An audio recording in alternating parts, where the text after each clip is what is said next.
y a des choses qui ne changent pas. Si est du moins ce qu'a pu laisser penser un instant immortalisé lors du sommet du G7 de juin 2022 et relayé en masse sur la toile.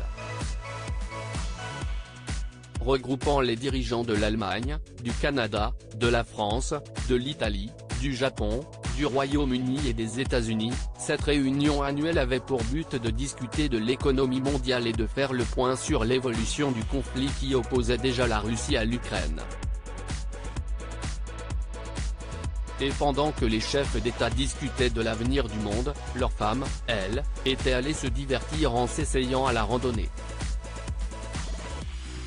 Cette sortie en pleine nature avait donné une photo hors du temps, dixit Madame Figaro, que les réseaux sociaux s'étaient empressés d'analyser comme une capture désolante du rôle des femmes en politique. Sur le cliché, on pouvait en effet apercevoir l'élégante première dame française, Brigitte Macron, entourée de Carrie Johnson, épouse du Premier ministre britannique Boris Johnson, Britta Ernst, femme du chancelier allemand Olaf Scholz, et Amélie Derbaud-Dranguien, compagne du président du Conseil européen Charles Michel.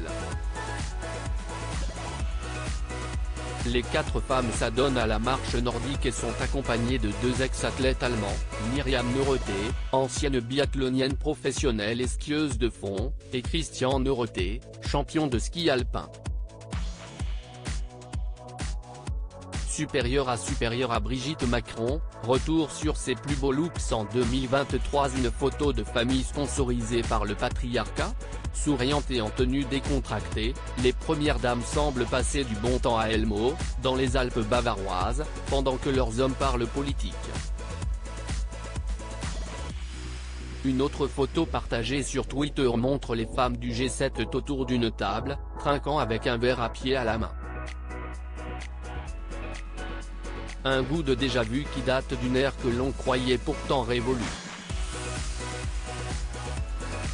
Quand certains y voyaient la reproduction de la traditionnelle photo de famille du G7, d'autres pointaient ainsi avec amertume l'illustration d'un patriarcat toujours aussi prononcé dans la sphère politique. Les dirigeants étaient par ailleurs eux aussi assez détendus. Boris Johnson, qui venait alors de se faire épingler pour le Partygate, s'était d'entrée de jeu fait remarquer en osant une plaisanterie sur l'absence de Vladimir Poutine au sommet.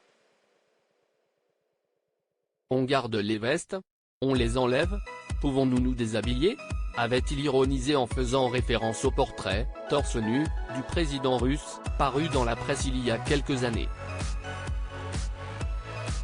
De quoi définitivement briser la glace d'une réunion sous tension, durant laquelle Volodymyr Zelensky était intervenu en visioconférence.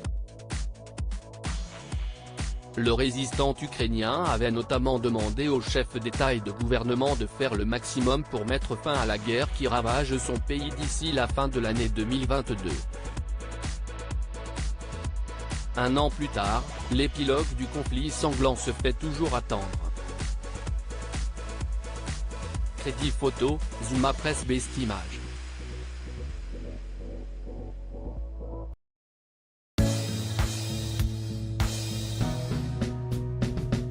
But there's all times through the rough times I've been